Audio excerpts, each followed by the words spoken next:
Black cloak, street gospel, light of the temple. Sword swing, killer live from the ghetto. The hood messenger, let them know hell's close. Black burial, the devil in a black cloak.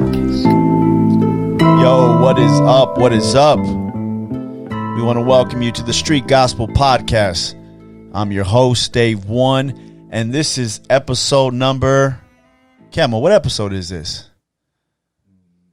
9. This is episode number 9. So we got through now 1 through 8. Been solid. A lot of solid guests. A lot of different people. We've had a shoe guy, a UFC guy, political teacher. We've had Chill Aguilar, last one. You know, so we're just keeping the ball rolling today. But today, we just want to... Oh, if you notice today, for those of you watching on YouTube, we got some new lighting.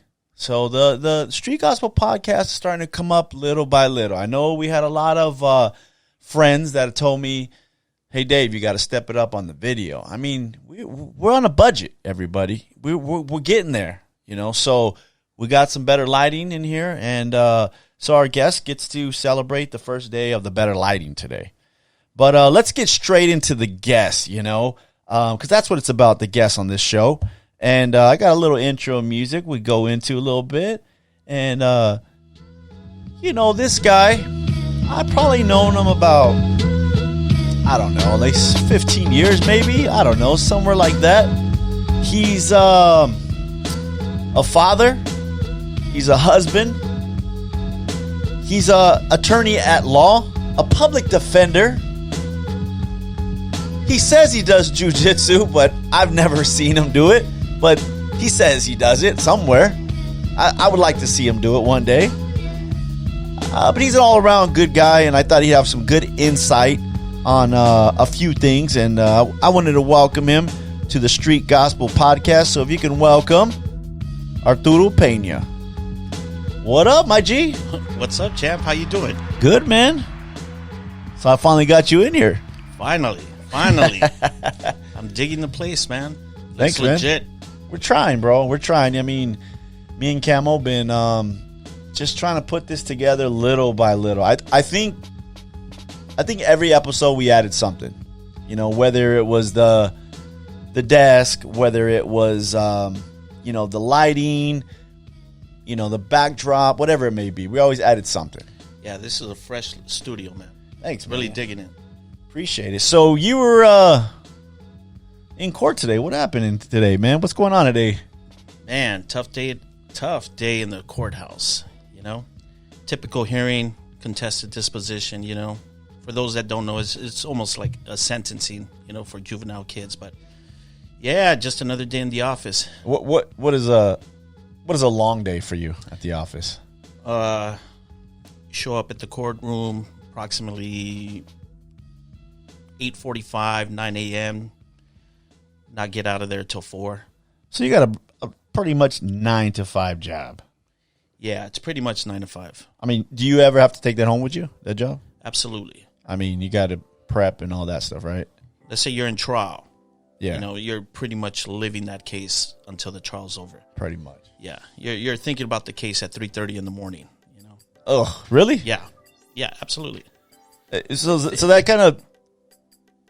Think about this. Go ahead. Let's say you're the defendant, you're being charged with a crime. All right. And you're looking at prison. Okay. And you're in the middle of trial.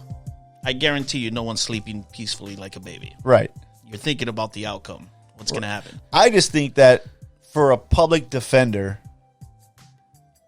once he goes home, he punches out and he's out of there. Absolutely not. Okay. There's a lot of misconceptions when it comes to public defender criminal defense work. Yeah, I feel like, you know, hey, that's a good sign right there. I mean, let me ask you a question, though. Is everybody like that? You know, I think it's just like any other gig, any other job. You have individuals that, you know. It's just a job. Care. Yeah, absolutely. Right. And you see those people. But for the most part, I want to say 95% of the people are, you know, they're on it. Right. You know what I'm saying? They're trying to do their best and putting in a lot of work. So I did a little research on you. I dove in a little bit deeper. You know, right. I try to do that with some of my guests, you know, to make sure we get all the details. Now, I heard you decided as a young kid that you wanted to be an attorney. That's right. How old were you? And why an attorney? I don't really see kids unless they're watching Judge Judy or something, or LA Law that wanted to be an attorney. Well, I'll tell you, times have changed. Okay. Because if you ask my kids what they want to do, one of them wants to say a gamer, the other one wants to say I want to, produce videos on YouTube. Right. Times have changed, right? Right. So we're talking back. I was born in 77. I'm 43 now. So, early 80s, mom, dad asks you, hey, what do you want to be when you grow up, right? Right. It was either doctor, lawyer, right? Right. Astronaut, something like that. Yeah. It wasn't no gamer or, something. So what do you say that when you're a kid, like your things have expanded now to all these other extra things, right? Absolutely. Yeah, like a lot more creativity Right. now Right. than it was back in the days. But yeah, since a very young age, and I want to say elementary, like let's say maybe, first grade. Really? Yeah. Why? That young. Like, how did you know? Because most kids in first grade don't know about what an attorney or lawyer does. Right. It was about money. That's what that's what it was. It's like who makes money. And back then, you were already your thinking like that? Yeah. So you would ask, all right, who makes money? And, lawyer, doctor, those are the common responses. You get it. So then they probably gave me I don't recall exactly, but I remember them, giving me a brief explanation as to what each of them does. And I said, all right, I want to be a lawyer. Wow. And I remember walking into class and I told my teacher, I said, hey, listen, I want to be a lawyer. What kind of books should I be reading? And she led me. Clearly, she didn't know what Right. what a lawyer does or what type of books they should be reading. But she brought me like a Constitution book. Look, I probably read like half a page and then just said, okay, forget it. Yeah. But yeah, since a very, very young age, I knew exactly what I wanted to do. Now you grew up here, right? But your parents are immigrants from Ecuador, right? Yeah. So my parents, both my mom and dad are from Ecuador. My mom's from the Galapagos Islands.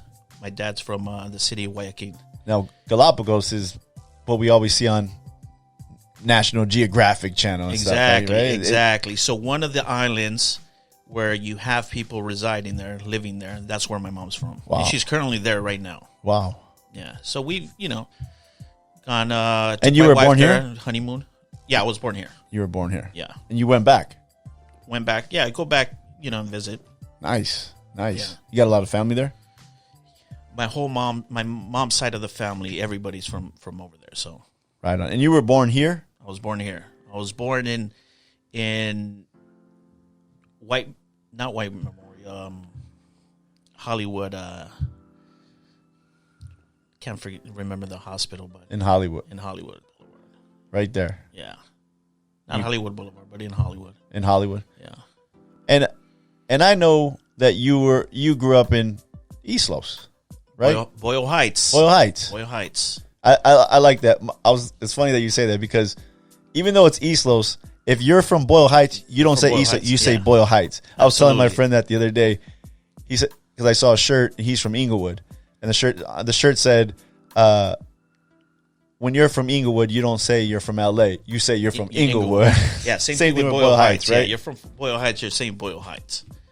So you grew up in Boyle Heights. Now, I'm laying some groundwork here, as you can tell, because the show is basically about coming up.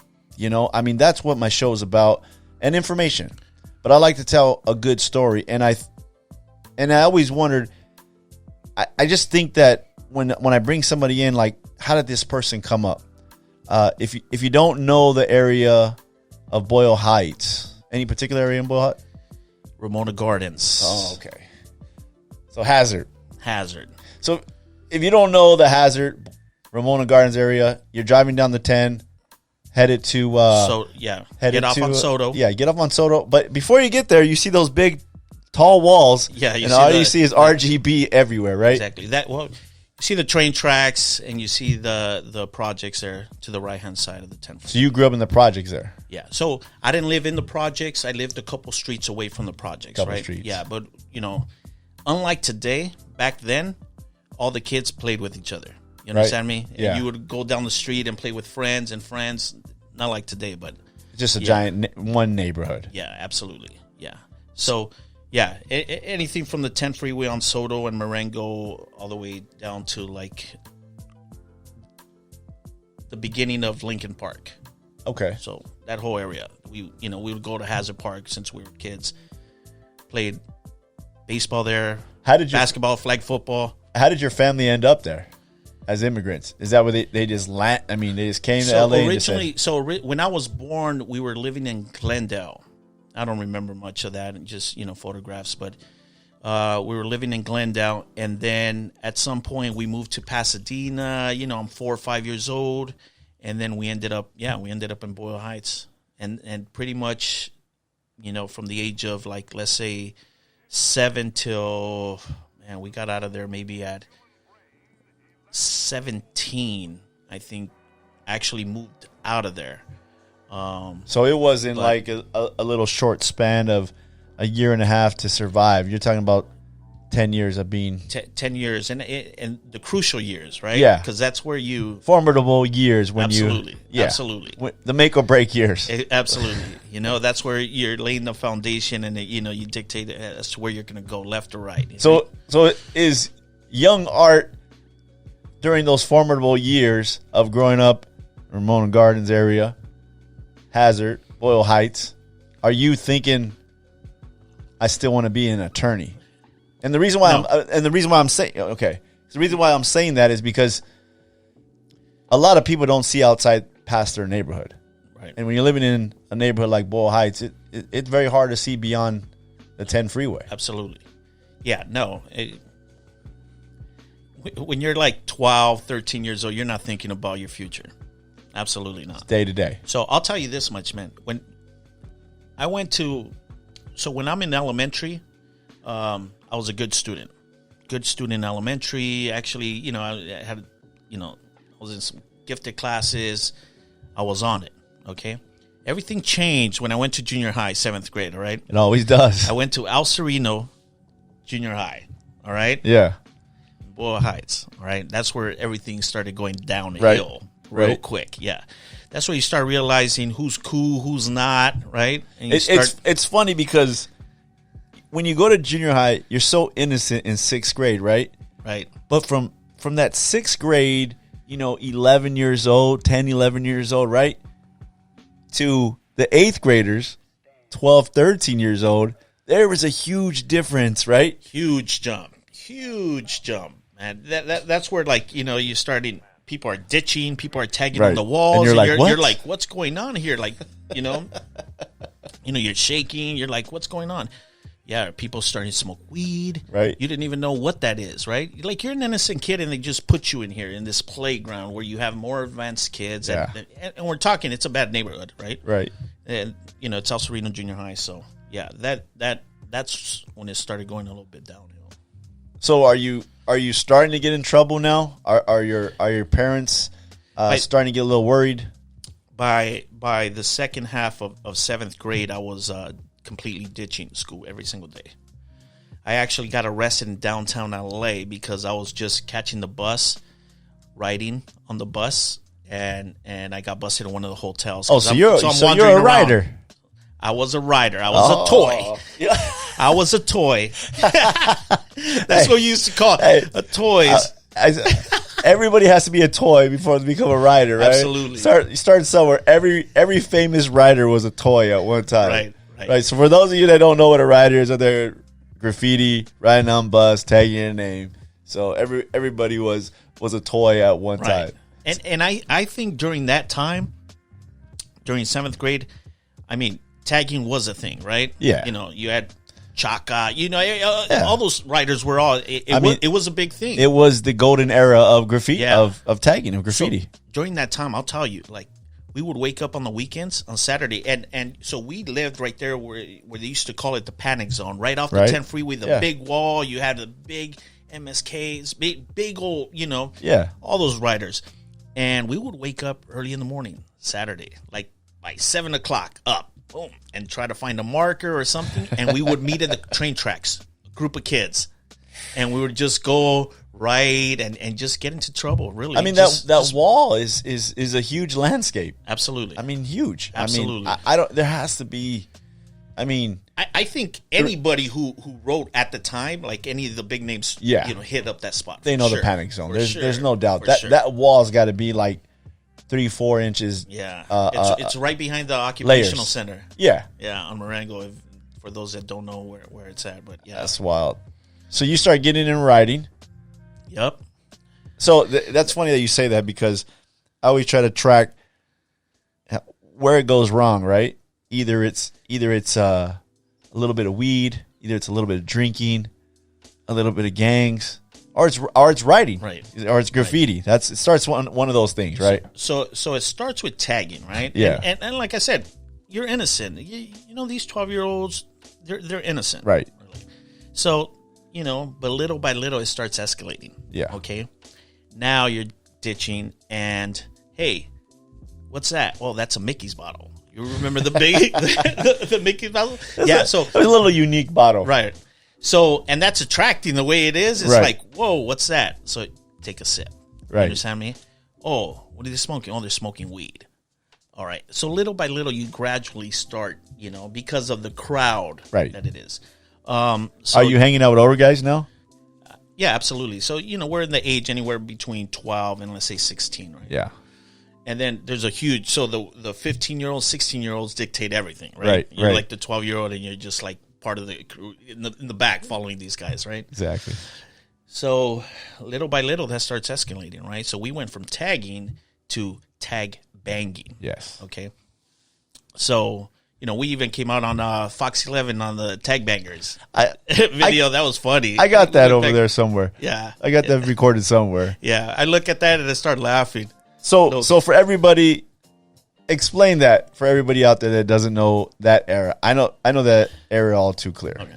It went from having fun to all of a sudden it's like, no, this is our clique. We're not gang members, but we're from this crew, right? We're from this tagging crew, and we have guns, and we will back up our crew. You understand me? So we're basically hitting people up. Where you from? What you write? Right. So, and that's because it's really because of the neighborhood where you're at. You understand me? Such a unique era right there. I mean, when anybody talks about the tag banging era, it kind of sounds weird. It does sound weird. Now it sounds weird, but it was a thing. It was a thing where tagging crews became gang banging. Right. Gangs. Absolutely. Basically gangs. Yeah.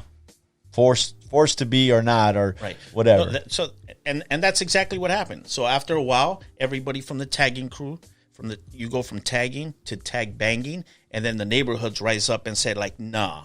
You got these, 15, 16-year-olds, 17-year-olds that are like rolling deeper than the gang, know, because of the generation, and it's like, you guys, everybody getting jumped in, getting in, and everybody becomes gang members. That's now you're a full-fledged gang member. Absolutely.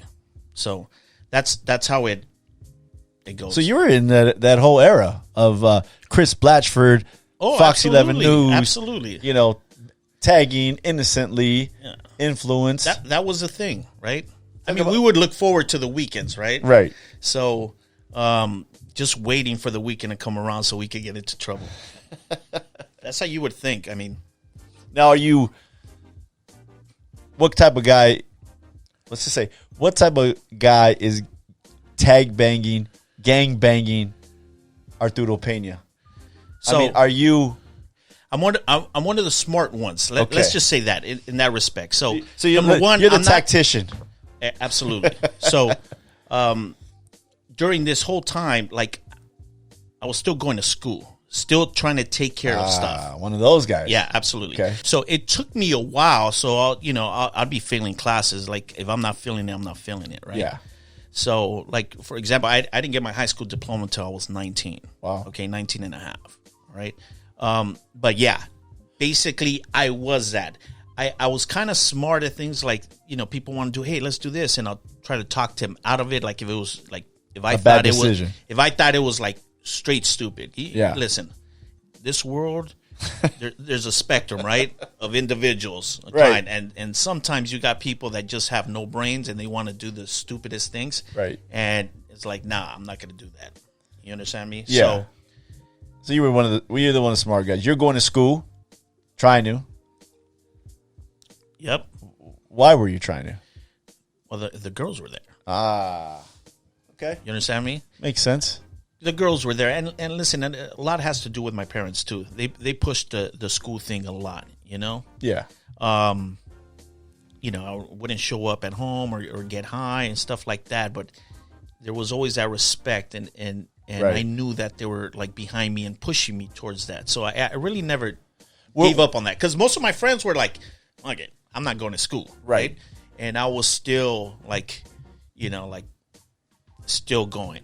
Believe me, I'm not saying that you can't turn out bad and still have good parents. We've seen that before, right? Right. But I always say that if you have a dad in the home, mom in the home, and they're on you, at least to an extent, you'll probably end up you have a better chance of being a decent person, right? Absolutely. Now, that said, it's not like, I went to one. Man, I was getting kicked out of schools all over the place. Right. Went to Roosevelt, went to Lincoln High School. I ended up at Eagle Rock High School, and eventually got my high school diploma from Eagle Rock High School. But that's after, going to like Boyle Heights continuation and Highland Park continuation and submitting, so you're everywhere. Everywhere. Absolutely everywhere. Catching buses, yeah. Eventually, I was like, they had kicked me out of so many schools. I ended up in Eagle Rock High School, and my uncle had lived down the street from there. So I ended up staying at my uncle's house. Okay. And he took me in, and, till this day, much love for him taking me in and while I was going to school and doing that. So, yeah, eventually got my high school diploma. What did the what changed for getting away from the gang? Well, getting away from that lifestyle. Was there a certain point where you got to and you're just like, man, I this is not good? Well, look, in 97, January 1997, I was in Eagle Rock. I had, which is funny. Check this story out. So I'm staying in Eagle Rock. My uncle says, hey, listen, I'm selling this car. And I told him, all right, I'll buy it. I think I gave him like $400, $500 for it. He's my uncle, right? And my uncle at the time, he was a Christian going to church. And, he's like, all right, come over here. I'm going to sell you the car. Let me pray over the car and pray over you. All right? So he prayed over me. Old school. Prayed over the car, prayed over me. And then the next morning, I'm like, all right, I'm going to put a system in it. All right? Of course. So I got some money, and I said, I'm going to go to Pasadena, South Pasadena. Oh, South Pasadena. South Pasadena. Okay. Went to South Pasadena. But I stopped at a radio store. I think I bought like an amp and some 6x9s, and then I'm driving back. Okay? 6x9. Yeah. Classic. So I'm driving back, and I'm driving on. Now I'm in Eagle Rock. I'm back in Eagle Rock. I'm heading home, and I'm at the intersection of like Eagle Rock Boulevard and Colorado, I think. And then I look to the left, and I see, a character there. For those that don't know a character, someone bald. Explain the character in the 90s. Character in the 90s. So you see, I see a bald guy. T-shirt. Right. Yeah. All right. Baggy pants. He's in the corner. So I'm in the car. It's raining. Okay. I look to the left. He's looking. I look forward. I look to the left. He's looking. So I'm like, why is he dogging me? Right. That's how dumb you are when you're, 17. Actually, I was 19 at the time. And then, so I look over, and he's still looking. So I tell him, what's up? And he goes, what's up? And I'm like, all right, let the light turn green. I'm going to bust a U-turn, and then we'll see what's up. Light turns green. So what are you thinking? You're thinking he's from a different neighborhood? Are you just tripping off like, what's up, yeah, man? no, obviously he's from a different neighborhood because I was in Eagle Rock. And, so it was more, at that age, you kind of look, you're stupid. But where was the tactician right there? Where was the smart guy right there? Just pride? Yeah, it was pride. Yeah. It was pride. So I said, all right. So light turned green. I bust a U-turn. He was at the bus stop. So I pull right behind the bus stop. As soon as I'm going to open the door, I see him. Boom, he's cocking back a gun. Oof. Cocks it back, aims it, starts firing. I didn't even have a chance to actually drive away. Literally walked up and started shooting. So I lift up my left arm, tried to block some shots, and then it stopped. Once the ringing stopped, boom, I put it on drive and it drove off. But I knew I was hit because I felt the burning sensation through my stomach. Oh. Yeah. How many times? 5. Oof. Got hit 5 times. Point blank. Yeah. So it was at the gas station. So I drove up to the gas station, got out of the car. I told the cashier, I'm like, call 911. I just been shot. He's like, yeah, he already knew. So I'm just laying there. I decided to like let me lay down on the floor. Like I was conscious. I was still up, and I'm like, yo, man, I got shot. Like, this is crazy. Right? So I'm like, I need the ambulance here because I don't want to die. That's what I'm thinking. I'm calculating in my head. So I'm just waiting there, really just laying there, just waiting to the ambulance get there. And is your life flashing before you? Kind of a little bit. You know, I'm stupid, but what I'm thinking is like, if I had all the money in the world, I would give it up if the ambulance was there. Wow. I think I was scared. Yeah. Yeah, I think I was scared. I was scared I was going to die. But I was conscious at the whole time. I mean, ambulance got there, boom, boom. They put me on the gurney, put me on the ambulance. And I remember, like, these guys are acting like it's not serious. To me, it's, like, very serious. Like, yo, I might die here. It's like everyday occurrence for them. Absolutely. So I'm like, I'm just going to stop responding to these guys because they're not taking it serious to the ambulance. They're taking me to Huntington Memorial Hospital in Pasadena. Decent hospital. Yeah. So they're taking me over there, and I'm like, I stop responding to them because they're not, just to make it seem like, oh, he's dying, right? This is serious. yeah, exactly. That's how stupid you are when you're young. So, yeah, that's what happened, man. So they took me in, lasted there a couple weeks, and then so you got hit 5 times. Yeah. What's the conversation like when your dad and your mom show up? You know what? We don't really have too much of a conversation because I'm like, I'm in the hospital. When I do wake, I'm up for a little bit, and then I just, doze off. But after a while, it's like, like, what are you doing? You could have died. And to tell you the truth, it was a big part of my life where it started. Can't say it really changed me at that point.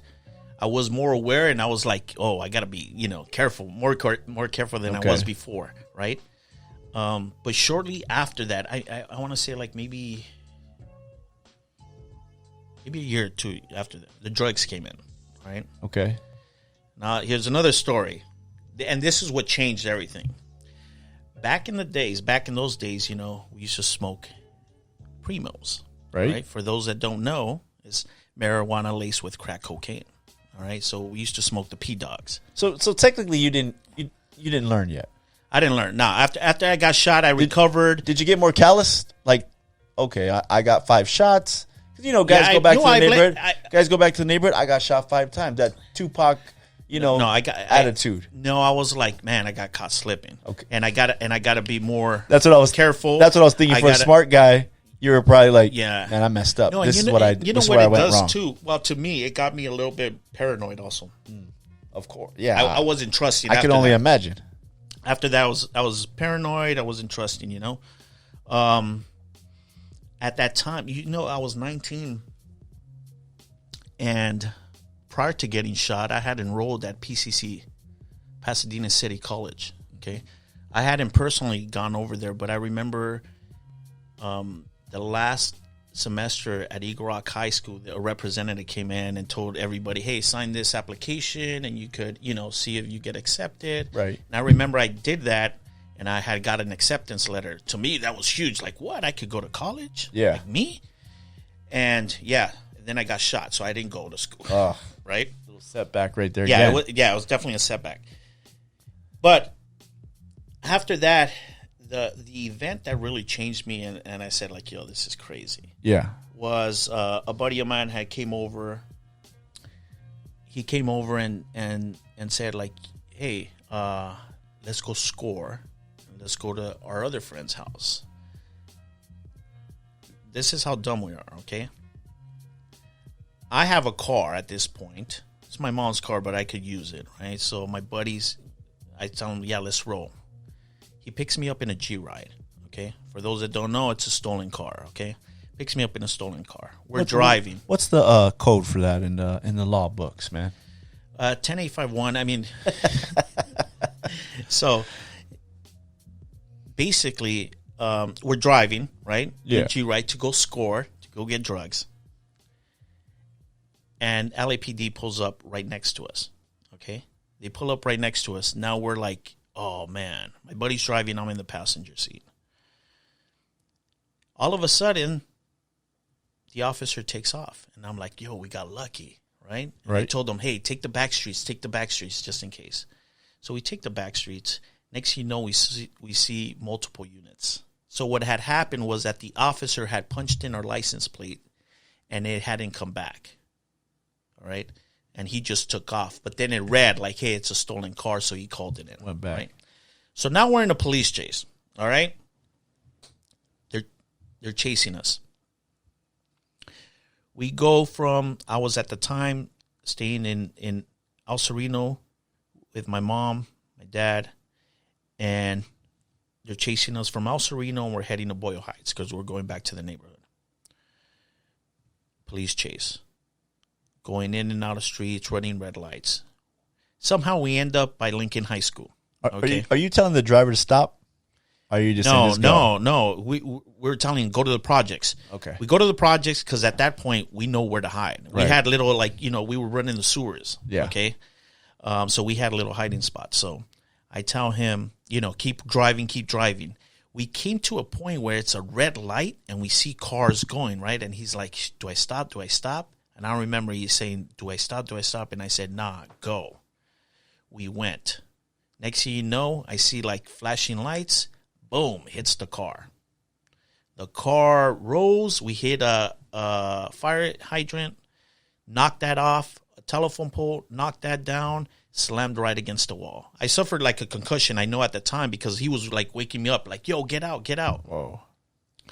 So finally I do get out. I was wearing sweats, fire hydrant. My sweats are wet. I can't even run. I made it maybe about like 40 feet, and then they caught me. They didn't catch my friend. He ran the opposite way. They caught my dumbass. So they bust me, right? Now they take me to the holding cell. And now the officer that pulled us over, he said, yeah, I saw you driving. And I'm like, no, I wasn't driving. I was just passenger. I didn't know the car was stolen. Guess who comes to the cell after? It was a sergeant, okay? Sergeant says, hey, you remember that original cop car that was next to you? That was me. I'm going to let you go. I called your mom. They're going to come pick you up. Just like that. Just like that. All right. I was there and I was praying. All right. And I was thinking to myself, like, all this just to get drugs and get high. I almost lost my life. So my mom picked me up. We went back to the spot where it was at. You would have seen the car. It was just Mangled. Yeah. I'm like, God save my life for the second time. Which is crazy because you're young, but you're not a youngster. Yeah. Right? And for the sergeant to just come and say, all right. They could have pinned me. Right. They could have easily just charged me and said, like, look, no, you're going to fight this. You're the one that was driving the car. You stole the car. But, yeah, you had a, legit officer. He was a sergeant. And he comes in here and they're saying, yeah, you should be driving. And he's like, nah, I saw you. You weren't driving. I'm going to let you go. Wow. Yeah. That's kind of unheard of in those days. Yeah. Yeah. And this was in Boyle Heights. Yeah. In those Boyle days, Heights, it's LAPD. like, no. You made us chase you? No. Yeah, you knocked on that pole? Absolutely. No. Absolutely. You could have hurt some civilians out there? Absolutely. Absolutely. So I think that was a turning point for me. I realized because of drugs, like, it's silly, man. Were you doing a lot of drugs or just kind of occasional? Yeah, on the recreational. Week, during from the age of maybe like 15 to like 18, 19. The Primos and P Dogs was that was your ticket right there. Yeah. The crack cocaine was huge back then. Yeah. They didn't have meth. They didn't have Thank God. Yeah, thank God. Never tried meth. Yeah. But yeah, back then it was a crack cocaine, and that's what everybody was doing. So you decide that's it. Yeah, so little by little, you start wising up. And this. How old are you right there? Now, I'm like 20. I'm like around 20 years old. You're like, that's it. Yeah, and this is what I tell people. I mean, it takes a while to mature, and Sure. realize, yo, what are you doing, right? So I think around that time is like, all right, this is nonsense. So after that, I decided like, yo, I'm going to go, you know, back to PCC. Remember I was enrolled, right? Hey, right. everybody, remember that acceptance letter you exactly. gave me? I'm back. Hey. Exactly. And so I went to PCC, and it took me 4 years to do a 2-year degree there. All right, just to give you an idea. So it wasn't easy like, yo, I'm going to go over there and just pass it like that. Right. You know, and I tell everybody, look, you go to school, go to college, right? The girls are there, and you get free money, financial aid. Why wouldn't you? So I had buddies of mine working 9 to 5, right? Yeah. And you know, and me, I hated to work. That 9 to 5 thing, not you. It's just not me. So I would go to school, pick up on the honeys, and still get a check. You understand me? So I was working it. It made no sense to me why you would work 9 to 5 when you could go to school and get paid. Go to school and get paid. Go to school and get paid. That's exactly what was happening. Yeah. Cam, go to school and get paid. There might be a few honeys over there too. Absolutely. Slow your roll. Come on. You get the smart honeys. You know what I'm saying? Stay away from the hood. Not as Shafee, he said. So you're going to school, you got money. Once again, the smart guy planned it all out. Let me get this free money. I'll get an education, however long it takes me, 4 years, and I get some girls. Absolutely. So then I'm there, you know, I'm there. It takes me 4 years to get a 2-year degree. Then guess what? I get to transfer to Cal State LA. Oh, moving up. Ooh, yeah. And that's where, you know, when you start seeing some benefits, it encourages you, right? Sure. It drives you, it pushes you forward.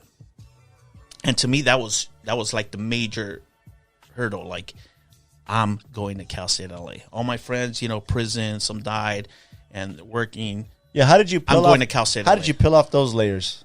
Because a lot of those layers stick. Well, yeah, absolutely. When I was going to Cal State, I was still wearing baggy pants. Because that's not too far from the neighborhood now. Yeah. No, so but you little by little, as you just get older, you start losing some connections here because, thank God, I wasn't living there. Right. And I tell this to everybody. I mean, when people go to prison and they get paroled and they got to come back to the neighborhood, same spot, like, what do you expect from them to do? Right. They're back to the place where that's all they have. So even though you want to do good, okay, there's no opportunities there, right? Sure. There's only bad influences there. So you need to get away from there. And thank God I didn't live there, right? After, you know, we had moved out. So obviously had friends, so we would go back. But little by little, people start moving out. So little by little, you start losing the connections, and you stay close with your clique. You understand me? You can't live in the neighborhood no more. No. You can't be close to the neighborhood. You got to start separating yourself a Absolutely. If you want to move forward, you have to. And in order to grow, you need to move out. Did you get flack from the homies? Like, where you been or where you at? No, I mean, at first, you know, you pop up here and there, but after a while, like, you just don't care no more, right? It's like you got your plan. Yeah, you got your plan. You're already on the freeway. You're heading 80 miles an hour. Right. Like you've I'm already gone. passed that. Yeah. So, Cal State LA. Once I got accepted there, like, I took it serious. Now it's like, yo. So yeah, 2 years. I got my bachelor's. What'd you get your bachelor's in? Philosophy. Okay. Yeah. And then I was in the master's program at Cal State LA in philosophy. And I was there maybe a year and a half doing that. And then I realized, like, yo, what am I going to do? Right. I can't get a job with a, you know, master's philosophy. Doctor, I'm not going to teach. And then, boom, it popped up. Like, I want to be a lawyer. Right. I always wanted to be. Yeah, that kid in you came back. That Absolutely. idea came back. Absolutely. So I applied, and I'm like, again, you know, during all these stages, you have doubts. You know, Sure. you doubt yourself. Yeah. You know, you think that, you know, doors are not going to open. And Anybody that says they never doubted themselves is lying a little bit, right? Right. Absolutely. So, you know, I'm doubting all these stages. I'm doubting, like, getting accepted at PCC. Now I realize, like, anybody could go, right? Like, you just got to fill out the application and go. So I doubted that. When I got accepted at Cal State LA, I doubted that. Right. Then I'm like, well, let me apply to law school. Now this is the big dogs. Yeah. Right here. Yeah. So applied to law school, got an acceptance letter. Cool. right? And I remember it's funny. So by that point, I had met my wife, you know, and they had like opening night at the law school. Yeah. You know, I show up with the Raider jersey and jeans. You know what I'm saying? I'm still looking like thuggish. Everybody's saying who brought their client with them. Absolutely. So I walk in and it's like boom, it's culture shock, right? It's totally different. Yeah. What you realize is that the further you go up, you know, Right. You know, these are the top of the top. You know what I'm saying? Yeah. So you don't have a lot of Hispanics there, let alone people from Boyle Heights, right? Yeah. So yeah, but man, how serious is law school, man? it's serious. You know what? Because you know when I got accepted, they said, hey, we're going to give you a full scholarship as long as you remain in the top 50% of the class. And I'm like, cool, that's easy. Top 50% of the class. How many students? We started with maybe 80 students. But little by little, people start dropping out. Why? One, because they fail. Or two, they realize, like, this is too much work. Because I'm thinking... It's a 9-to-5 job. Oh, really? There's some people that were working, all right? Yeah. But these people are like different. You don't have the upbringing that I had, because I still wanted to party on weekends. Like, yo, Friday night, what are we doing, right? We're going to clubs. Yeah.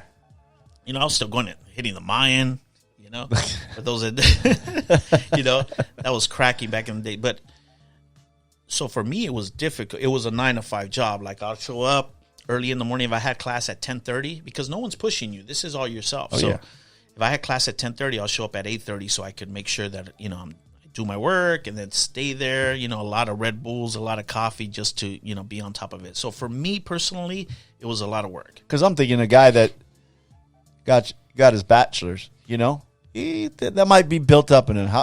From getting your bachelor's, I guess, in philosophy to the law school, I mean, what are we talking? No, listen, it's huge difference. I think you could fly through the bachelor's. The bachelor's was cake? Yeah, easily, yeah. No, you go ahead. There's a lot of paper writing, right? When you're going for your bachelor's and stuff like that, you know. So, I mean, I would knock out papers the day before and just wing it. Boom. And clearly it was good enough. Law school, that wouldn't fly, you know. Teacher will call on you in the middle of the class, you know, like, hey, Dave, answer this. And you're not prepared. You're like, you got to stand up. You're in the middle of the class like, sorry, I'm not prepared. So, yeah, it was a lot of work. Huge difference, I think, from well, for me personally. How many years? Law school's 3 years full-time. Some people went part-time, but I went full-time 3 years. And that's 9 to 5, Monday through Friday? Yes, and, you know, classes are sporadic. You know, every single day you have, like, you know, 2 classes here, 3 classes on this day and stuff like that. But for me, again, because the amount of work or what I need to learn, it was a 9-to-5 job for me. But you're still getting free money, and well, I was. You had a girlfriend now, so you didn't. Yeah, I was. But still, you know, at that time, like, you know, the girlfriend was providing a lot of the stuff. Oh, yeah, I was living off credit cards at the time. right. Yeah, because you're not making a lot of money now at this age. You know, what am I, like 25 at this point? And right. You know, you want good things, you want new car, but you're not making the money. Yeah, right. You're in school. So, did you ever feel like giving up during that law school and just say, "Man, no, never"? I don't think it was an option. No, I don't think it was an option. I mean, I get it when you get to like your second year or maybe get halfway through. You're probably like, I just need to finish. Right. But that first year, it's got to be. Me giving up was never an option. Okay. Whether or not I would fail, that was something else. Okay. You know what I'm saying? Yeah. Like, man, you weren't going to quit on your own. I wasn't going to quit. No. Yeah. That wasn't an option at that point. At that point, it was like, no, I got to get this done. So the guy that planned everything in the neighborhood, the tactician, the guy that looked out for how'd you do in school, law school? Were you good? I struggled in law school the whole time. I struggled. Yeah, I want to say I struggled. Why? Because again, I had so many outside influences. A lot of these kids, a good like 80% of the kids are from out of state that fly in, so they don't have friends. They don't have the bad influences. Man, I still had friends. Right. I was, like I said, I was still planning on weekends. And then I get a girlfriend, so I'm dealing with the girlfriend thing and trying to go out and have fun. That's the thing. So that was a struggle to me. I think it might have been easier if I was out of state, didn't know anybody, and all I could do is just focus on the work. Then I think it'd be easier, right? Yeah, being young and Right. being in areas you know. Yeah, but let's take like a Dave at 25 years old, right? With all the influences, you have friends. Hey, we're going over here. You're gonna go. You don't want to study. Yeah, absolutely not. And you'll say like, I'll just wake up early tomorrow and do it. It never happens. Yeah, exactly. So that's what the struggle is, you know. So you finally get your what is it, law degree? Yeah. And what does that make you? You just get your law degree. You just get your law degree, right, as a Juris Doctor. So technically, it doesn't make you an attorney, right? Okay. Then you got to pass the bar. Okay. Bar. Yeah. Now you got to take the California bar. Difficult. Yeah, tough. You know what makes it difficult is all the teachers in law school scaring you about how hard this is and how hard that's at. You know, so you got to study for the bar, and when you're studying, you're like, my whole life, depends on me passing this. You understand me? Because if not, you're not an attorney. Right. Okay. So, but that's it. I mean, after you take it, you pass it. Now you're an attorney. Okay. Okay. Now it changes. Your mindset's different. Okay. So now you're an attorney. Now you got to think, what am I going to do? Right. All right. What are your options when you pass the bar? So if you pass the bar, the options are, one, you're going to either apply to, go private, open up your own shop, or number two, you find a job, right? A firm that's hiring, or, you go to the public defender's office, district attorney's office, stuff like that. Those offices are very limited. They don't have a lot of fillings, you understand me? So they're going to take the select few. It's very competitive. So you could imagine law school's competitive, even more so for jobs and employment. Gig, yeah. Absolutely. So it's not like, automatically I'm going to go and I'm going to make, 6 figures and that's not. It doesn't work that way, okay? In the real life, you got to go out there and you got to get it.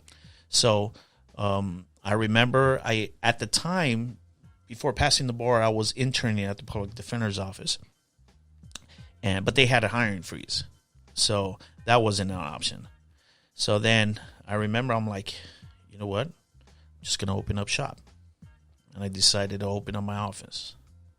And there's different law that you can practice, right? Some Correct. people practice, I don't know, what are the different types of laws that they Anything. practice? So, for example, like something very common that a lot of people deal with is like family law, right? Okay. Divorces, custody battles, right? Stuff like that. Other areas of law are like criminal law, right? Right. And that encompasses, anything from juvenile law to adult law, all the criminal stuff. So if you have an attorney that says he's good at everything, he's probably lying, right? Yeah, there's an area of law that most people try to focus on that. Yeah. Can an attorney do other areas of law? Absolutely. You understand me? Like when I had opened up shop, like remember, I basically got to survive. Like it's a business. Right. So I was doing family law. I had personal injury cases. I had a couple things going on. Whatever came your way. Look, law school doesn't teach you to be an attorney, okay? But what it does teach you is how to do research. So it don't matter what area of law it is. If you go to the law library, right, and you sit down and you focus, you understand me? You put 40 hours on it, you'll know the stuff. Yeah. You understand me? And as long as you're not scared to actually litigate and go in front of court, yeah. Yeah, it don't matter what it is. I always feel that way with the word, right? I mean, you could study the word, but it's not going to make you a good preacher. Absolutely. Right? It's kind of the same thing, right? Yeah. You can know your word, but it doesn't mean you're a good preacher. And vice versa. You might be a good preacher and not know the word. But, you know what I mean? Right. That's not a good thing. Right. But so practicing on your own, it's a little scary. I mean, you got some overhead, right? No, I mean, you know what? To me, it wasn't scary. And so at that point, I had just gotten married. And so the scary part is, am I going to bring home money? Right? Yeah, sure. But again, I'm not that old at the time. Like I'm 27 now, right? Or 28, around there. And I'm not thinking about that. Like, 'cause it's not like I have this huge lifestyle or living crazy or anything like that. So I'm like, we could do this. I mean, for a guy that got shot 5 times, I figure you're probably not scared of too much stuff now. Right. So the only problem I had was a lack of discipline. You understand me? Again, I wasn't the 9 to 5. Right. Always hated the 9 to 5. So when you have a business, I basically went in for like half an hour and bounced. Yeah. So I wasn't really taking it serious. Like, okay, I have enough money to pay the rent and to do this. That's it. Right. And I would just go home. So that's where the problem was. So during this time, like 4 or 5 years, in that, I was doing primarily family law, a good percentage of family law. Yeah. It was driving me crazy. Why? Because you don't fight with opposing counsel in family law. Majority of the negotiations and the problems are with your client because a lot of people are unreasonable. Why? It's understanding, right? You're dealing with people, for example, in a custody battle, right? Okay. Father wants custody, mother wants custody, and let's say there's an order and it says pick up the child at 6 p.m., okay? So dad goes pick up the child at 6 p.m., mom's not there. Mom shows up at 6:10, okay? It's reasonable to be 10 minutes late. Sure. But some people want to make it the biggest thing ever. You understand me? Right. So that's what it is. The smallest issues create a lot of problems because it's not, they don't care about what's best interest of the kid. It's more of like, I hate him, I hate her. An emotional, angry battle. Absolutely. And that happens in divorces, right? I mean, especially if you have a cheating spouse, like, you're never going to resolve a case. It's very difficult. So I was dealing with that. I just wasn't feeling it. So I remember a buddy of mine hits me up. He's like, hey, listen, why don't you, do criminal defense? I'm like, let's rock. And I've been doing it since. And how much of your past life experience plays a role in your criminal defense? Huge. Right? Huge. Let me, it's just like anything, right? So. Cause hold on. Because I could imagine a dude from the neighborhood showing up and he's trying to spit game at you, and you're just like, yeah, homie, this doesn't work. Well, like, you already know the game. Absolutely. So, just like anything, okay, you're going to feel comfortable with people that are kind of in your situation, right? So, I could relate with people, hey, I got this drug addiction, or I got busted for this, or I got that, right? So, for example, I could sit down with the guy. So if I deal with a client who's in custody and we're in the courtroom, I'll sit down and say, what's up, dog? I'm like, let's chop it up. Tell me what happened. Right. You understand me? Right. And right off the bat, he realizes, he takes a look around and sees like, yo, I'm real. Yeah. You understand me? So when I'm telling you this, I'm not playing around. You understand me? Like I don't got time to BS. But I feel what you're saying. Yeah, I believe you that the cop is lying. I believe this and believe that, Yeah. So, absolutely. It's almost like dealing with the Spanish client, okay? You could be the best attorney ever, but if you don't speak Spanish, how are you going to relate and communicate with that client? Right. They want someone that could speak Spanish and be able to communicate with them. Right. And they feel comfortable. So, they open up. It don't matter, you could be the best attorney, but you got to have that rapport. Absolutely. You got to have that relationship. Absolutely. Some sort of connection. Right. So when you have someone like that, they understand like, yo, he's not. There's drawbacks to that though too. What is it? Because they'll be like, yo, hook me up, dog. Hey. Oh, absolutely. All the time. Like, yo, can you do me this? And I'll laugh. I'll be like, come on, man. You're facing 25 years. I'm hey, like, dog, can you give me 25 months? Absolutely. Or they'll be like, my wife, can she give you an earring to give to me? And stuff like that. Yeah, absolutely. You get that all the time. You just laugh and you're like, I can't do that. Yeah, I can't do it, man. Yeah. What is your most famous or best case that you remember? Well, cases are all through the spectrum, but I'll tell you one that you mark up and go, I did my job. I did, those are the cases where you have someone that's innocent, like they're innocent, and you try to explain it to the DA and to the judge, and you're trying to scream like, yo, you got the wrong person. Those are the ones that really, I've had 5 of those where legitimately, and I'm trying to beg the DA, like, look at this, and they just refuse. And they're just convinced that, it's the right person. We have to go to trial and we have to litigate it. And in the middle of trial, like, yeah, You know, then they realize, yeah, oh yeah, it's the wrong person. Sorry about that. Right. We dismiss the case now. Yeah, it's a couple of those. I always say that, let me ask you this, since you're an attorney, a lot of racial stuff going on right now, right? Yeah. A lot of talk about that, just the inequality. I imagine it's in the courtroom. But would you say, is it more based on race or is it more based on class? Because I tell people a lot of time, if you are in a different class, meaning you have money, you got maybe parents that have a little bit of connections, whether or not you're black, Mexican, or whatever, it's a different class. Yeah. Well, it's true. Class has to do a lot with it. In criminal defense, a lot of the work, 95% of the work is negotiation, all right? For example, you pick up a case, you're in custody, you're looking at 10 years prison, right? Now, my job, right, depending, either you did or you didn't do it, right? We read over the complaint. Do you care?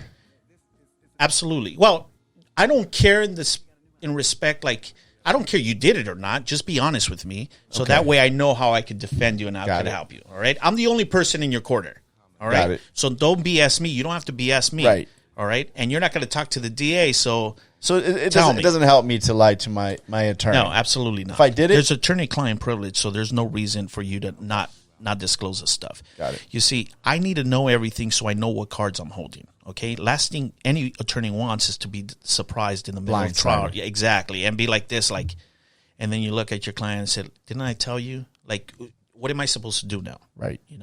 So going back to the class thing, majority of the work is negotiation, okay?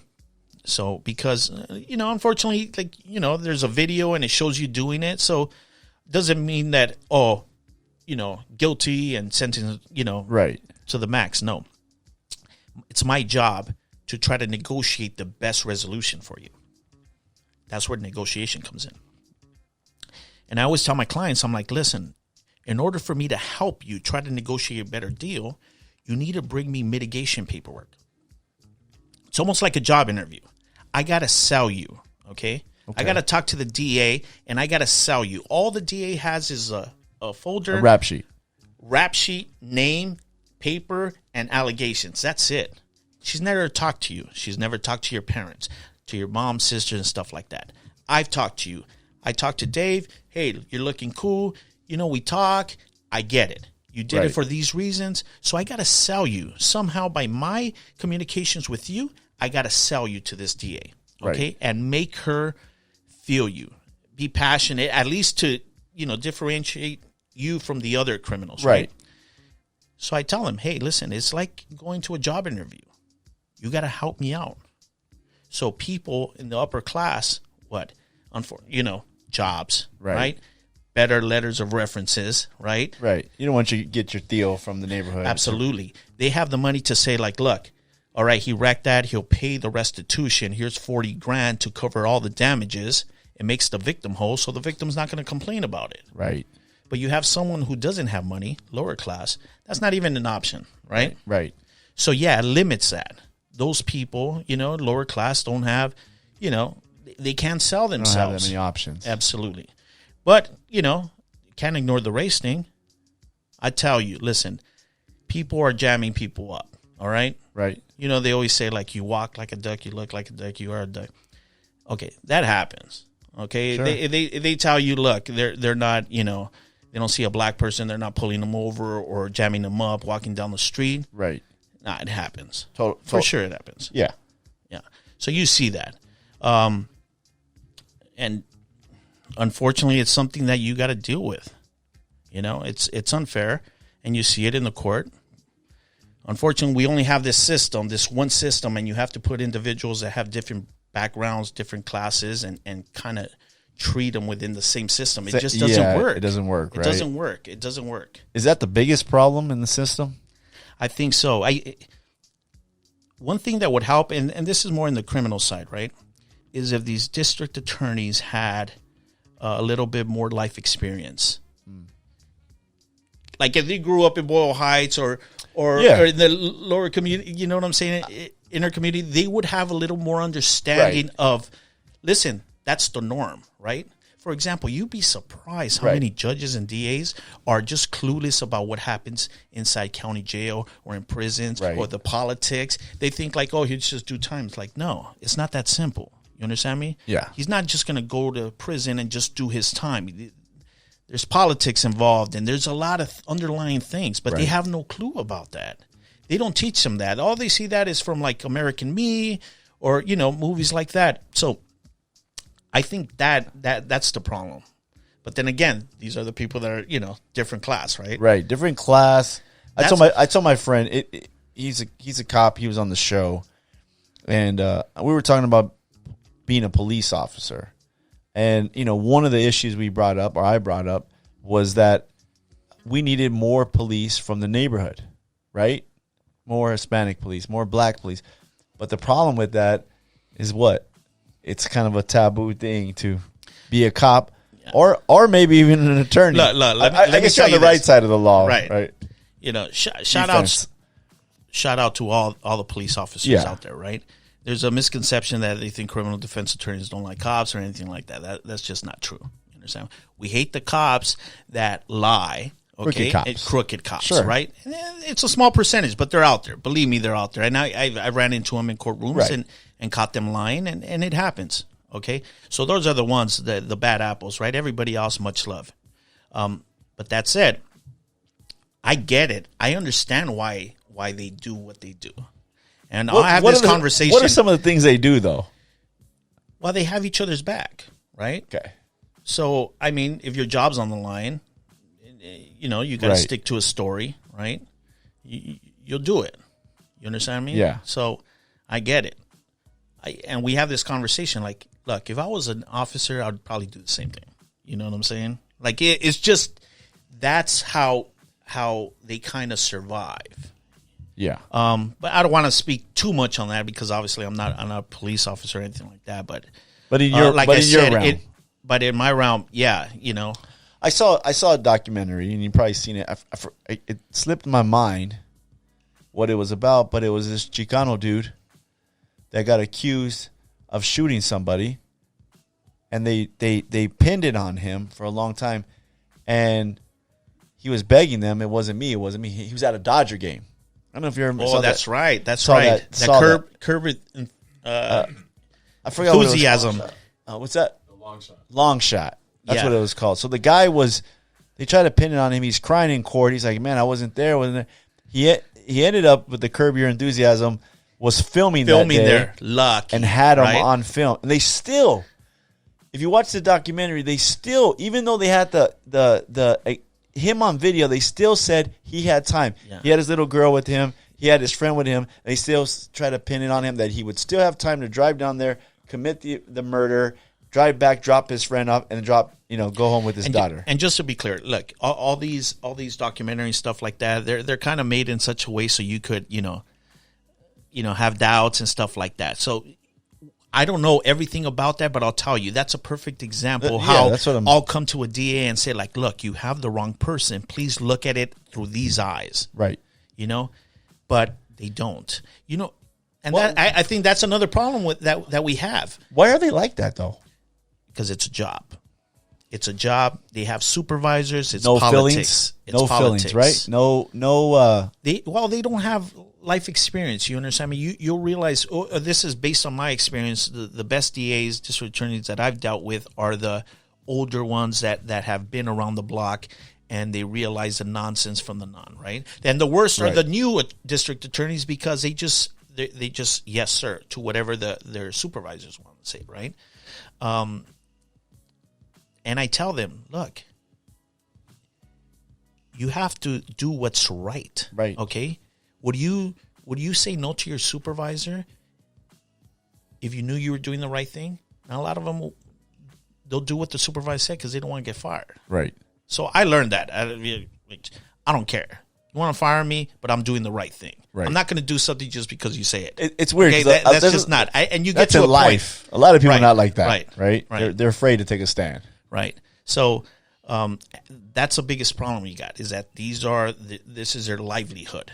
You understand me? So I don't get,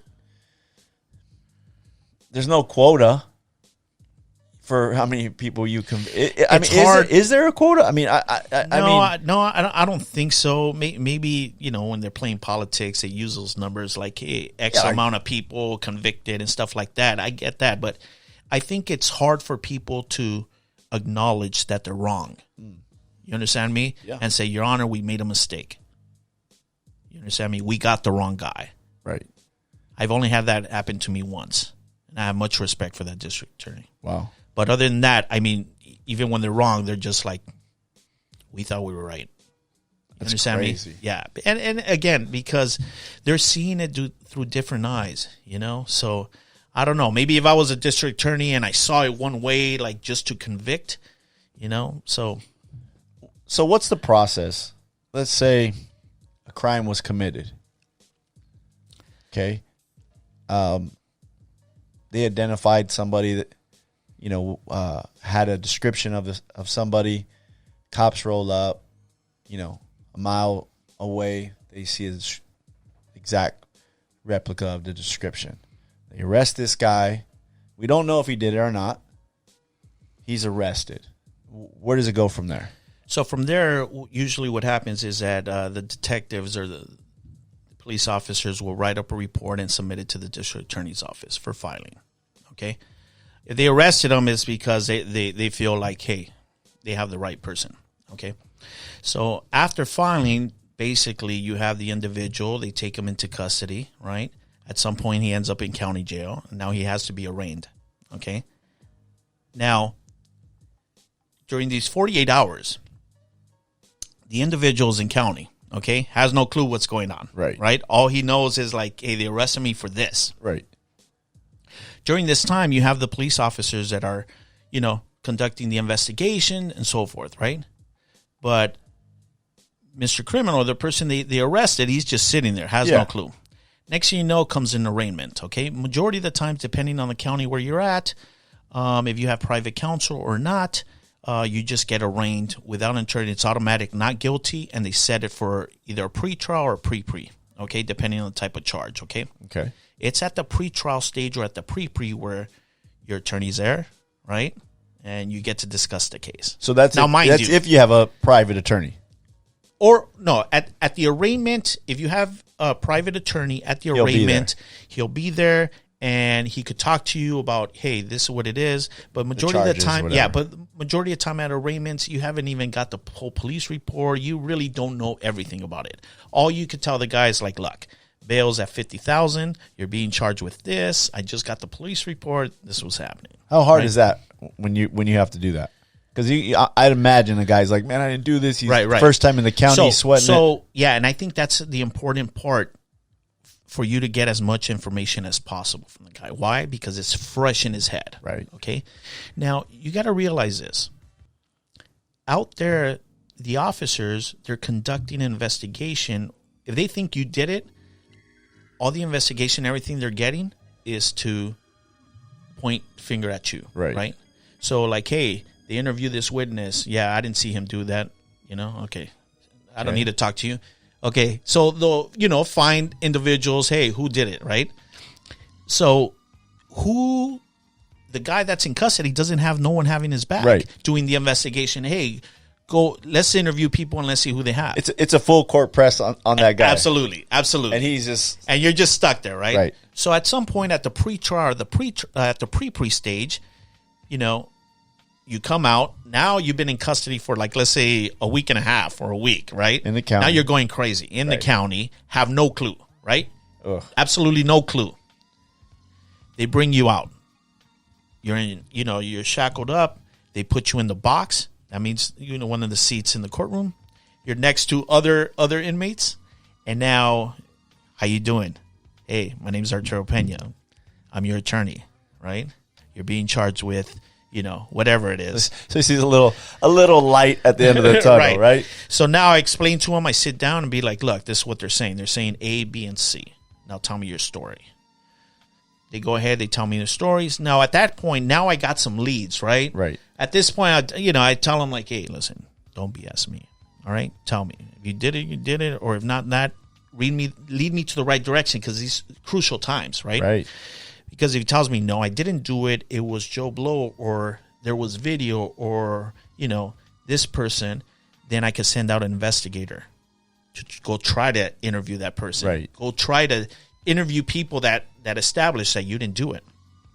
That's a crucial stage, okay? Yeah. Oh, yeah. But for Joe Blow, who's in custody, all right, by this time it's been 10 days, has no clue what's going on. Oh. Yeah, it's unfortunately it's sad, and this is how it goes. That's the system. That's the system. So you come out and you talk to your attorney, and that's the first time you got him. And at this point, they're giving you an offer, right? It's like, hey, Dave, the offer is 6 years prison, right? I mean, you I don't know how anybody could even respond to that. You understand me? It's like, yo, I just found out what's going on here, what they're alleging. I'm telling you, it didn't happen like that. And the offer 6 years. And on top of that, that DA might say, if you don't take it now, we're going to up the charges. We're going to up the charges. We're going to add this, this, and that. Now, think about it. If you're in custody during this time, right, they're jamming you up. They're jamming you up. And the criminal defense attorney is kind of limited on what I could do. This is a time to either negotiate or say, no, we're going to fight this, right? But I got to advise my client, like, listen, DA said, if you don't take this, they could add this, this, this, this. Right. Based on what I've read, they could add that. And now your max exposure is 20 years. Oh. So let's say I'm that guy. I didn't do it. Right. I absolutely didn't do it. I wasn't there. So you're there. You tell me I didn't do it. I wasn't there. I'm like, cool. All right. So F the DA. Let's rock. Okay. What do I need to do? Tell me who I need to talk to. All right. let's Because say- I wasn't there. Because Yeah. look, all I have at this What he point tells you. is what he tells me Right. and what the police report says. Right. The police report is going to be kind of in depth, focusing that, hey, it's you. And I Right. say, look, they're showing A, B, C, or D. How do we refute this? Okay. Right. And all I got is you. So at this point, I'm going to be asking you, who has the information? Give me the phone number. Give me the contact info Where so I you can at? send out an investigator. Right. Right. Now you come to this part where it's like, dude, I don't know the person. Oh. I know him. He lives over here. He lives over there. I just met him that day. You know what I'm saying? So they Right. give, it complicates things. And how could they help you out if they're in custody? You understand me? Yeah. So they're kind of jammed up. Think about it, being in that position. Oh It's yeah. like, I couldn't even imagine. Especially if you've never been to county or, you're in county. You're already freaking out. It's just everything that goes on in there. You're facing max 20 years, and I'm telling you, trust me, I didn't do this. Can't afford a private attorney. I'm just depending on you. Families out there, just whatever. Yeah. So right off the way, and I tell this to everybody. I'm like, listen, I'm straight up with you. Okay. I'm not here to BS you. I'm not here to treat you like a baby. I'm going to tell you straight up exactly how things are going. And I need you to do the same with me. Okay. Right. You could lie to your parents. You could lie to your girlfriend and tell them the sob stories. Cool. Be straightforward with me because I need to know what I'm dealing with. And that's the only way I could help you. Right. So don't lie to me. Like if you did it. Cool. Let's figure out a way how we could minimize this or stuff like that. Because my job is to represent you. Right. Whether you did it or not, that's not a concern. My job is to represent you. You could be guilty, okay? Or I could be convinced. I see a video. Look, that's you. That's you. You understand me? But if you want to go to trial, that's your constitutional right. And guess what? I will go to trial and I will represent you and I'll do the best I can. And a lot of people don't understand that about defense attorneys, right? It's not to necessarily get the person off. It's to kind of like lessen the exposure that he's facing, right? Absolutely. My job is to represent my client. Yeah. Okay? So whatever you want to do, whatever he wants to do. No one forces you to do anything, okay? Yeah. But I get it. They're in tough situations. Like I said, they're sitting in county, and some of this is like, okay, look, I'm going to continue the case for 30 days because I got to get this video, right? So there goes another 30 days you're in custody. And I got no choice. I got to try to get the video. I get the video. Yo, it doesn't show what you told me it was going to show. Right? So guess what? All right. Now, let's continue to get this. You know? So all this time. X amount of more time. Exactly. So all this time, you know, you're getting restless in there. You know, and then they throw you an offer. The DA throws you an offer. And at that some point, you know, the case resolves. I mean, I think like good 90% of cases resolve at some point. 90% of cases resolve outside of the courtroom. I would think so. I don't know what the exact Todd is, but a lot. But for sure. I mean, if you're in the 80s, you know, 75% outside of the courtroom, that's a lot of cases that get settled before they even go to court. Is it because? No. I apologize. Let me clarify this. I mean cases even of people fighting it that are inside. Okay, so when I say fighting it completely, is going to trial. Okay, picking a jury, you're in the middle of trial. Very few cases go to that extent. Right. Most of the cases resolve at some point. There's a deal that's made between the district attorney and the criminal defense attorney. Right. And there's a lot of things to do with it. You understand me? Yeah. Like I said, every case is different. There's a lot of circumstances. So, what role does do you go to court with your client or with your with the defendant going up against the DA? And you have a certain particular judge, and you just go sometimes to court and you realize like this is not the best courtroom to fight this case in because of this particular judge. Absolutely. Well, because for example, there's some cases where the DA makes you an offer, right? The offer is ridiculous, and you're like, we'll just go to trial. We got nothing to lose, right? We might be able to get some action from the judge because judges are different. They're different people, different upbringings, different circumstances, right? So some judges are more lenient than others, and especially if you have a case that you want to try to resolve and like, yo, man, DA's offering you 4 years. Let's talk to the judge. Maybe the judge will give you 3. And then you get sent out and you realize, oh, man, it's this judge. Judge is not going to give you any love. Yeah. Just know that. We go to trial, we lose. You might get a little bit more than what the DA asked. You understand? That's another thing to think about if you're locked up. Absolutely. So, like I said, it's very difficult. I totally understand it, and I think that's what the biggest problem is. Because if you're in custody, how can you help fight the case? Right. You were there. Right. You're the only person that was there or knows more information, and it's hard for you to describe everything, especially times going by, and I haven't talked to you. It's been 7 days. Then I come in, introduce myself. How you doing? This is what it is. I mean, these are crucial times, right? When the police officer does his report, it's like he's there. He interviews the people immediately right there, right? And writes a report the next day. You're already behind the 8 ball. Yeah, way behind the 8 ball, And then at least if he was out, it'd be like, oh, let's jump in the car. Where were you exactly? Exactly. You were standing here? Okay, let me see. And where was he? At least you're able to visualize, right? And see that. Because there's an important thing, man, just like anything in life, right? It's hard for me to represent you if you don't tell me everything. Right. I need to be convinced, right? If I'm able to sell myself and then I can sell you, right? I can sell that story to someone else. That makes sense. But I can't visualize the stuff if I don't have the information. All I have is this one-sided story that's already kind of complete. You understand me? One version of it. And if the guy can't articulate that to you. Absolutely. It makes it so difficult. And again, going through the spectrums of people, right? There's some people that just can't do it. So it's... Because you might have a guy that's savvy. Right. Been there, done that, maybe beat a couple cases, and he already knows the lingo, knows, okay, this is how it works. This is what I'm telling you, right? But if you got a guy that's brand new, never been busted, and just is behind the 8 ball, doesn't have any money, no support on the outside, it's kind of a bad deal. Yeah, it is. It is. So that's why, like I said, every case is different. So do you believe in?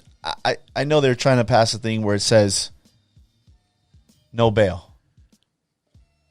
You release the guy right off the bat with his promise of returning to court.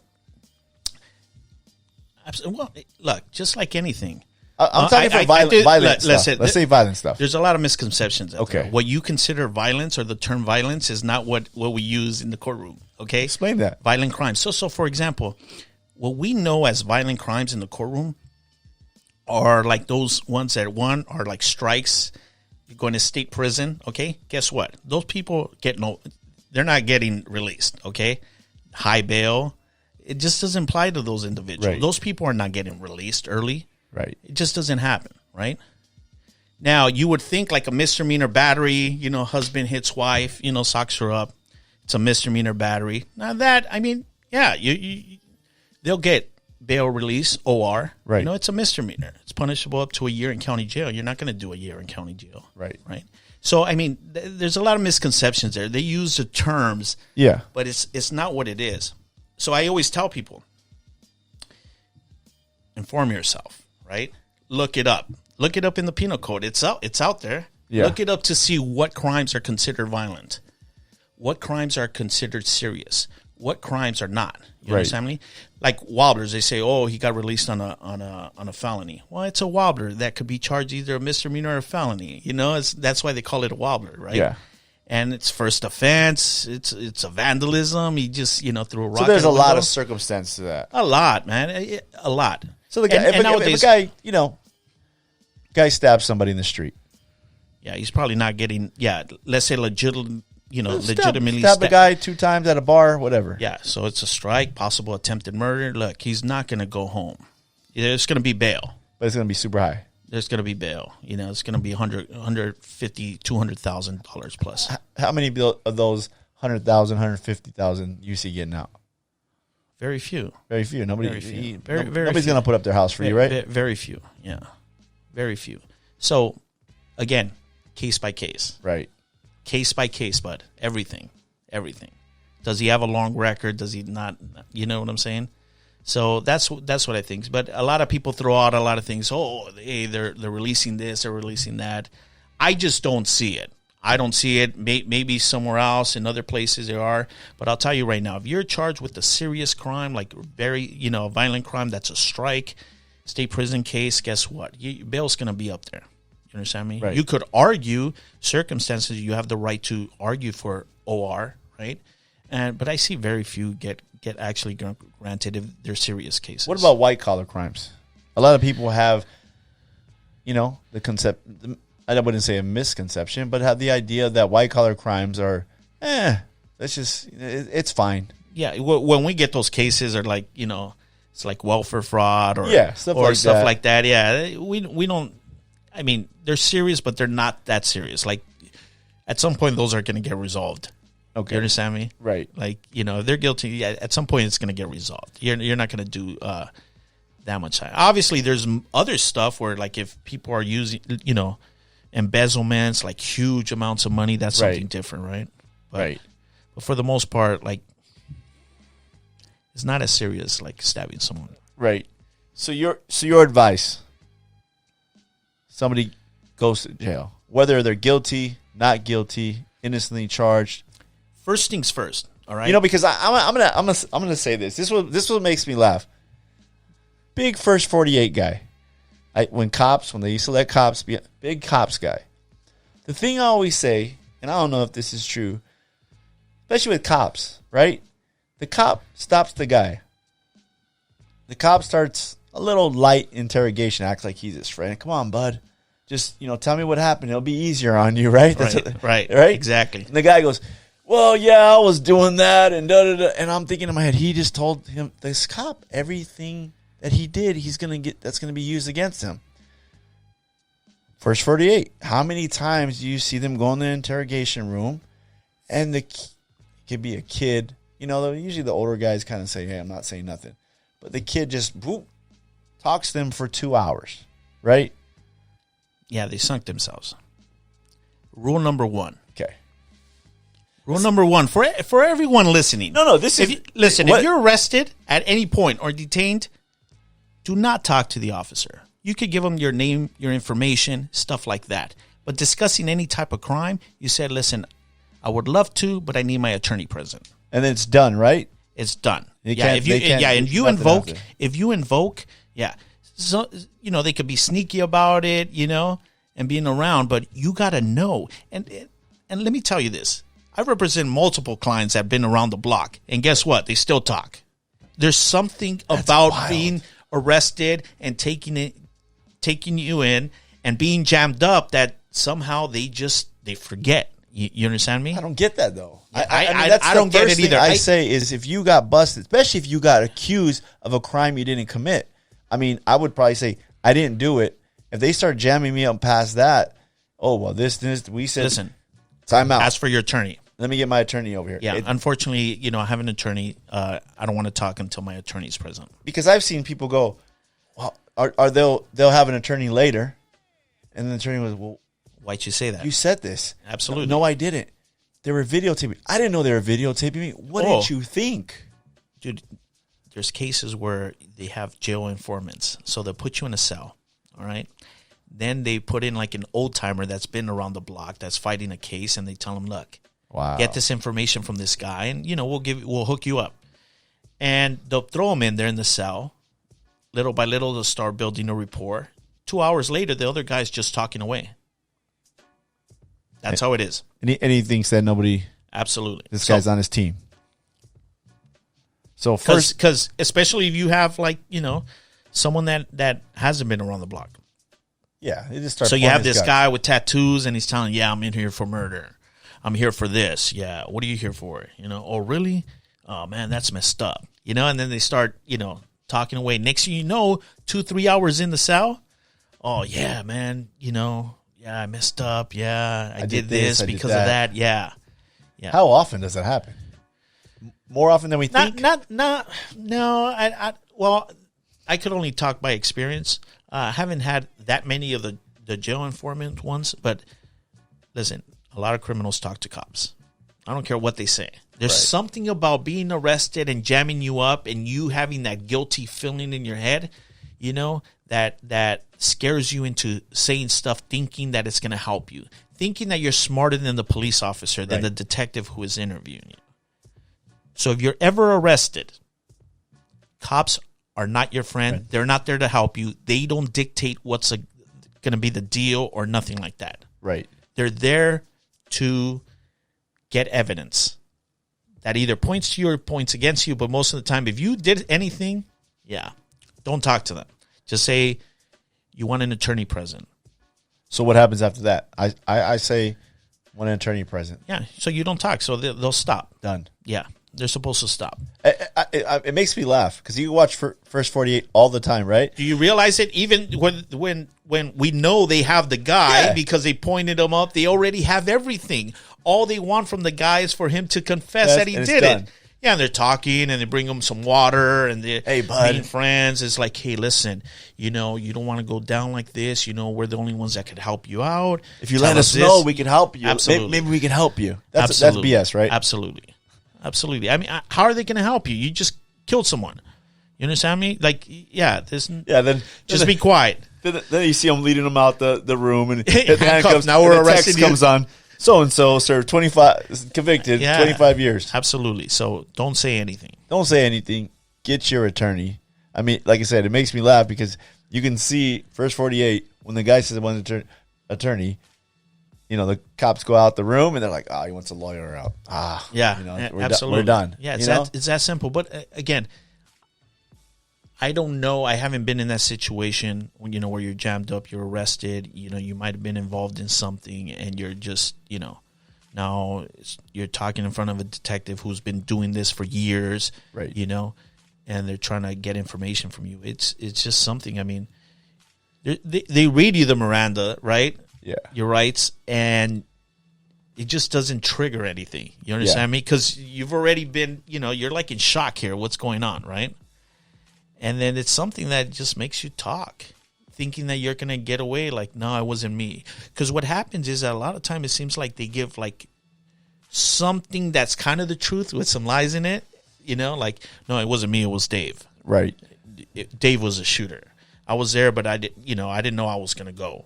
I fell asleep in the car and I woke up and Dave started shooting. You understand me? Some little truths in there. Exactly. So it's like, come on. Yeah. But that sinks you. So, you get busted. Don't tell the police anything. Ask for your attorney. Correct. So now, obviously, they take you in, right? You get booked. You get processed, right? If you don't have money for bail, then you're going to stay in county and either you're, then when you go through the stages, right? That's it. Yeah. Yeah. How many cases do you take on as a public defender, man? So, it ranges. Every day is different. So, yeah.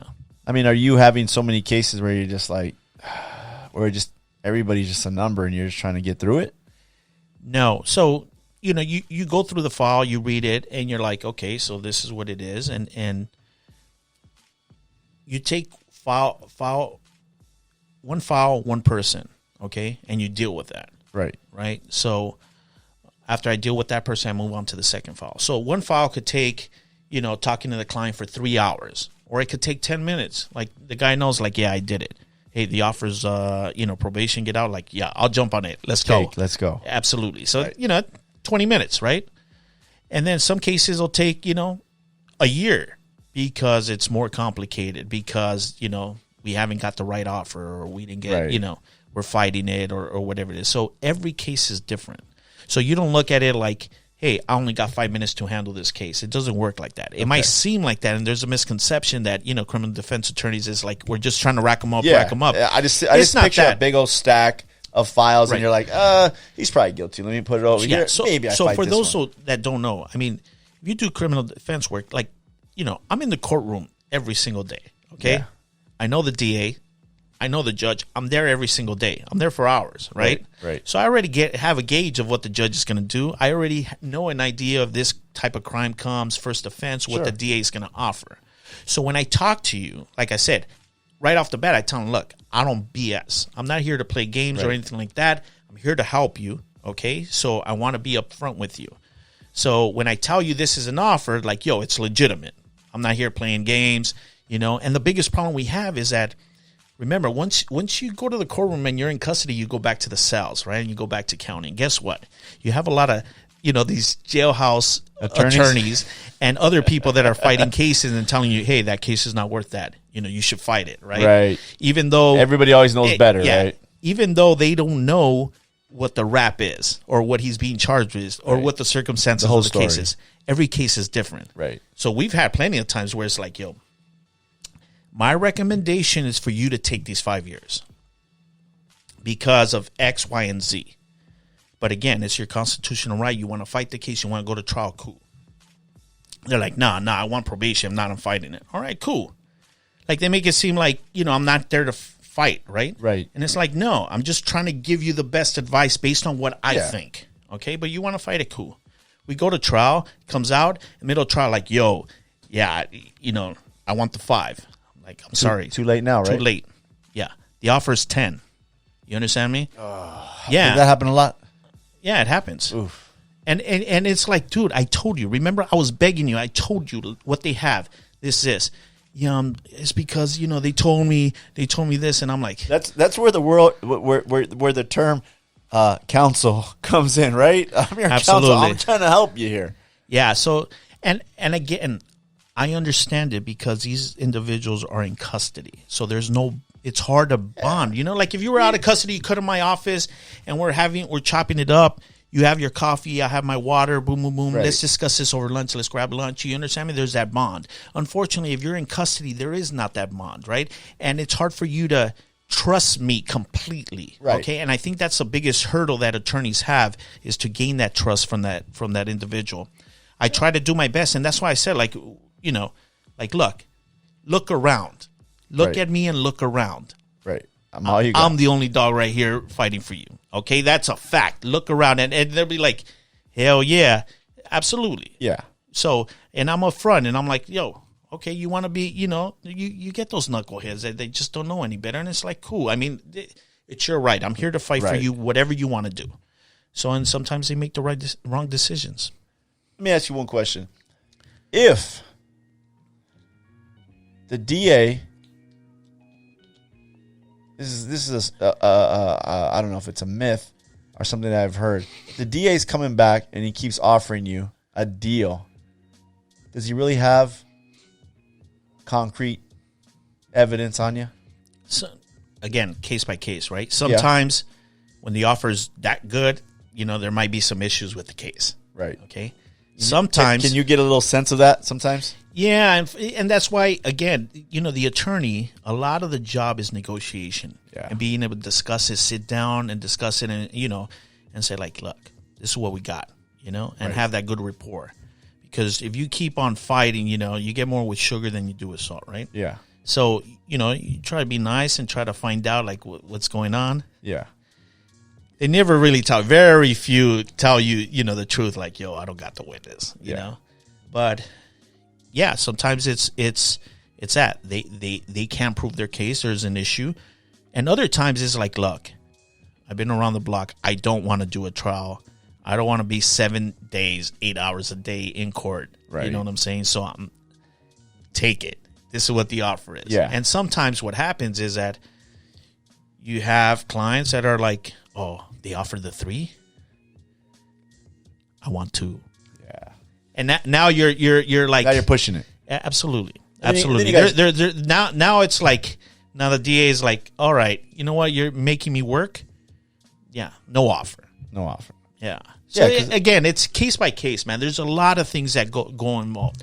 And like I said, every individual is different, right? Right. Different class, different upbringing, mitigation documents, It's like a job interview. So all that comes in hand. And it's case by case. Now we talked about technology and the kids earlier. How big a role does video play now more than ever? Because video's everywhere. Yeah. I mean, video's everywhere. I don't understand how people do crime. Once again, First 48 are these shows. They'll go like, this guy was driving down this street. We saw that case of the guy that the officer shot him in South Central. They had like 4 cameras on the block from the houses, and they got that footage to get everything shown, pretty much of every step of what happened. From him crossing the street on his bike, to them stopping him, to fighting with the cops, to another camera across the street where he actually dropped the gun, and then when they shot him. It's huge. Video right now is huge, right? Because now even police officers need to have video, right? Supposed to. Yeah, supposed to. And some I've seen videos where they turn them off. Yeah. Okay. Again, I'm not trying to criticize. There's very few of the police officers. But as a that defense are, attorney, you got to think like that, right? Oh, absolutely. So I'm like, all of a sudden I'm playing the video, and all of a sudden it just shuts off. That's a defense attorney I want. Yeah. So I, have a case where, allegedly the defendant confessed, all right, inside a police department, and there's 2 detectives in the room, but none of it was recorded. No. Yeah. Right. Like, come on. No way. Yeah. But it happens, right? But it's made things, easier for both sides, right? Yeah, that's what I'm going to say. But So with video nowadays, I mean, I'm surprised now when there's no video, right? Like, Right. if a crime happens and it It's happens in almost business areas, like, yo, there's no video? especially if it's at a gas station. or Absolutely. something, So first thing you do is send out an investigator, surveillance, go canvass the area and try to get all the video possible, right? Right. Because again, you're trying to see from different angles. So that's the first thing I do. Any type of crime where there's a hint that we might, fight it, stuff like that, is that I send out an investigator, try to get that video. Right. Is the system set up for the prosecutor or for the defendant? Well, look, I think the defendant right off the bat is starting, they're down 7-0. You understand me? Yeah. Right off the bat. Let me tell you why. Now, Lord, let me ask you this question.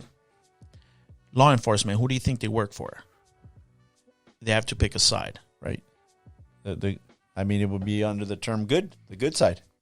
And what's a good side? The city they work for, the state they work for.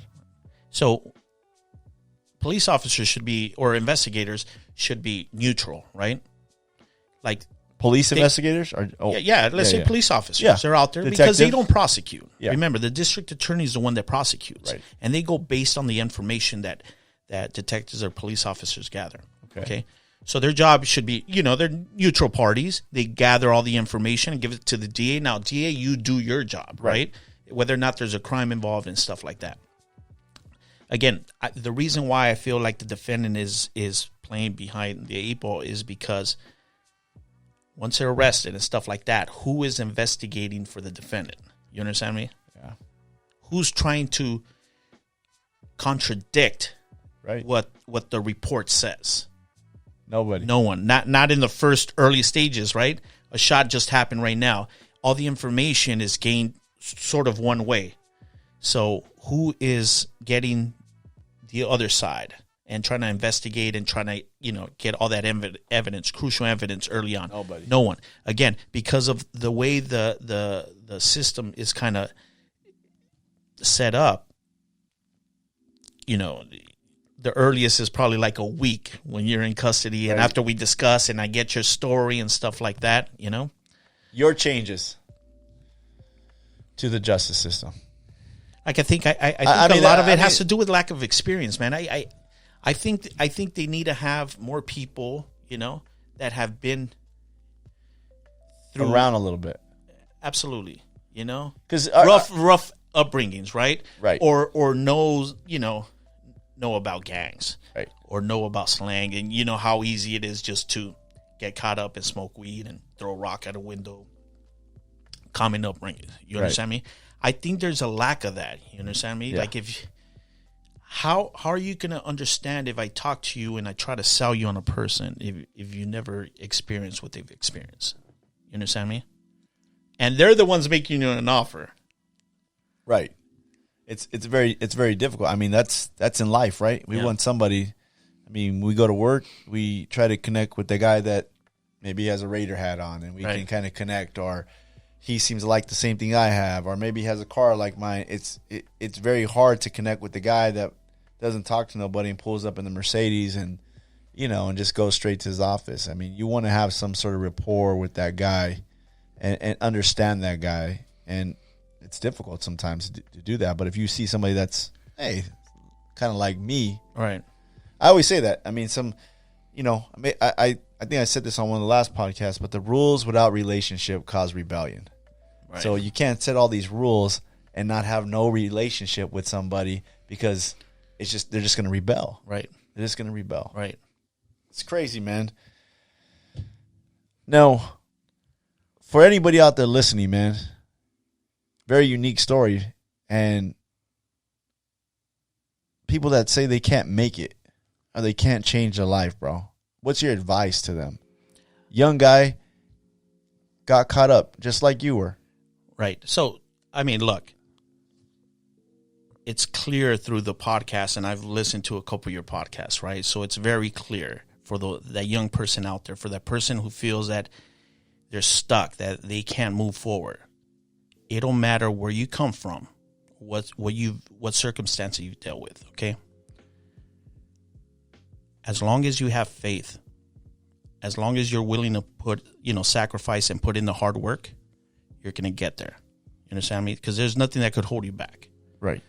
Right now, if someone can't find a job, no, you don't want it bad enough. You understand me? You got to get up and you got to get it. That's how it is. You got to get up and you got to get it. If I did it, if other individuals did it, believe me, you could do it. You understand me? But the thing is this, you got to have that drive. You got to want it. Right. Nothing's going to be easy. It takes hard work. But if you're willing to put in that hard work, you could do whatever you want. I tell this to a lot of people. I'm like, look, in my graduating class, when I graduated law school, there was a lady. She was like 68 years old. 68 years old. Okay? So if you're like younger than 68 years old, you could do whatever you want. You could become an attorney, an astronaut, a doctor, whatever it is. A lot of people just, they lose that idea, like they have doubt. You understand me? So you got to clear that. You throw that away. Focus, have that dream, that goal, what you want to do, and push. You understand me? There's a lot of people that will help you. When it's amazing, but once you realize what you want to do and you take steps towards doing that, doors will open. You understand me? God played a central role in my life in doing that. So, like I said, push forward. You could do it. Whatever it is you want to do. You're never too old. So if you're thinking there, you're like, hey, I'm too old to do this. That's nonsense. I remember when you first became an attorney, and I told you, they always tell me Melissa always tells me I can be a great attorney because I can argue with anybody, and I usually win. And I remember I told you that. And then you go, why don't you become an attorney? You can do it. Absolutely. And so I had thought about that today. You know, and I was thinking, I remember when you said that, and when you said that right now, it was exactly what you told me back then. Is just the only limitations is just you. Yeah. Make a decision what you want to do. So for those people listening out there that don't have any goals or anything like that, sit down, really take some time and think about what you want to do in life, right? It don't matter what it is. Stay away from those negative people. Think about what it is that you want to do. You want to be an attorney, you want to be a doctor, you want to be an astronaut. Write in a piece of paper. All right, think about it and say, okay, that's what I want to do. All right, cool. Now comes the hard part, right? Because you got to work at it. You got to put it into practice. Absolutely. But it's never too late. It's never too late to do what you want to do. You've heard the people in the podcast, right? Not everybody was just, handed a silver spoon and just did what they want to do. Right. They had difficulties coming up, but guess what? At some point they realized, nah, this is what I want to do. And they started putting in that work.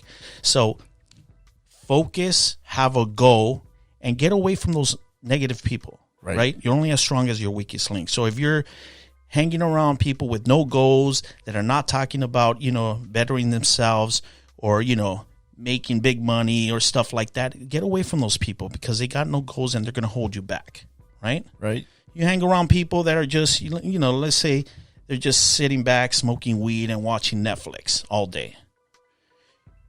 How are you going to motivate yourself to get up and say, like, no, I'm going to start a business, or I'm going to go to school, or I'm going to do this or do that? They ain't helping you, and they're not going to push you. But once you put yourself in that situation, you're starting to work towards that, doors open up. And you start associating with people that have the same mindset. They start pushing you. You start competing. Guess what? Next thing you know, a couple years later, that's what it is. Your surroundings. Absolutely. Like I said, when young, you surround yourself with people that, you're looking for trouble or you're, same mindset. You're going to find them. You'll attract them. It don't matter where it is. Right. You're into trouble. You're into getting high and stuff like that. I could move to Kansas City. And guess what? You're going to attract those people. Somehow you'll find, you know what I'm saying? You'll find the dope man and you'll start buying the drugs. Right. So surround yourself with people that are better than you, that'll push you, that'll motivate you. You understand me? But again, the biggest thing is that don't ever think that it's too late for you to do whatever it is that you want to do. That's a good one, man. That's good. And then lastly, Art, I know faith, especially in the last few years, has played a big role in your life. Absolutely. I know that you're going on, I heard you're going on a mission trip soon. Yeah, I'm planning on going to El Salvador. Now, this is not your first mission trip, I heard. No, I went to, my first mission trip was to the Philippines. Wow. Yeah, that was a great experience. Like I haven't talked about, the role that God's played in my life, but huge role. Like I'm a different person than I am now than what I was before. And God's played a major role with that. There's been ups and downs, with the walk with the Lord, and sometimes you're on it and sometimes you start falling back, but there's struggles, right? But I know that every year I'm just, drawing closer to God, and I tell everybody, like, look, you're having troubles, you got nowhere to go to church. Go to church, and believe me, God will help you. Yeah, first step right there. Absolutely. Such a good story, man. Well, I appreciate you coming out, bro. Thanks, man. I appreciate you having me over here, I appreciate you coming out, man. It definitely a good story. I think you always motivate me because, just like I said, when you tell me you can do it. When you absolutely. I was thinking about that today, and this guy told me that I could be an attorney. I'm like 40-something years old. Listen, it don't matter what you do. It don't matter what you're doing right now. If you're not happy, listen, we got right now, the way I think about it, we got 20 years. Right? We got 20 years, solid 20 years. Make the peak change. right now. Right now is the time to get it. We got 20 years, what it is that you want to do. Hold on, man. Let me look up that Pasadena City College application real quick. That's what I'm doing, baby boy. That's what I'm talking about. All right, man. So me and Cam will have one thing before you leave, man. This is what we call the Furious Five. Furious Five. We ask you 5 questions, right? Quick answers. Okay. Before you head on out. If you hadn't turned your life around, what would have happened to you? Where would you have been? Any idea? Prison or dead? One or the other. One or the other. Crazy story, man. Boyle Heights, hazard, tag banging, neighborhood, shot. Arturo Pena, attorney at law. That's right. Better call Arturo. That's right. In your life, was success more luck or hard work? Hard work, absolutely. Nothing was given to me. Okay, I want to make that very clear. Like I said, once you know what you want to do, there's going to be hard work behind it. That's the only way you get it. Some people might get lucky, right? But overall, it's hard work. Luck runs There's out. a lot of struggles. Absolutely. I mean, you know, here and there. You're a Vegas guy, man. I'm a Vegas guy. You know what I'm saying? So we know luck is very rare. I'm surprised you said that. You know what I mean? I'm very surprised you said it's more hard work than luck. Because Absolutely. I know you like Vegas a little bit, man. So that's funny you said that. Number 3. If you had to give up one of these for life, never to touch it, see it again, which one would you pick? I have 3 of them. The Raiders, your car. So I know you got a nice ride now. You moved up recently. I saw that. Or pizza. You have to give up one. I think I'll give up the car. The car I think I'll give up the car. over pizza. Absolutely. I'm addicted to pizza, bro. So, Man. So that's, yeah. I mean, I could always get a new car. Okay. Oh, for life. So what, no car? No, you'd have to get like an old Altima, silver one. I might give up the Raiders. And that's how you know you're getting old, man. When you have to have a comfortable car, you know, and be cool riding around. I agree, man. Let's go with number 4. Your greatest accomplishment in life. Getting married, having kids. Nice. How many kids Getting you married, got kids. now, man? I got 4 kids, 4 beautiful kids. Shout out to my beautiful wife out there. 20-year-old Art getting shot. Ever imagine having 4 kids, wife? No, I didn't think I was going to get married. I thought I was going to be a player for life. Player for life. Player for life. Player for life, short dog. Yeah. Hey, that goes into question number 5. In your opinion, greatest rapper of all time? That's a tough one. That's a tough one. Great. I know you like rap. Absolutely. Greatest that's rapper of all time, in your opinion. man. I was gonna say Ice Cube. Then I see Tupac's eyes over there looking at me. Yeah,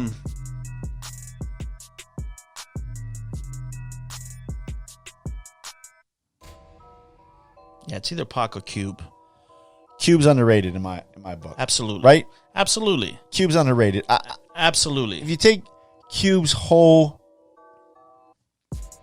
anthology, whatever you want to call it, all hits, single word, all work hits. with West Side Connection is just, I think Pac is second because he has a big catalog too, right?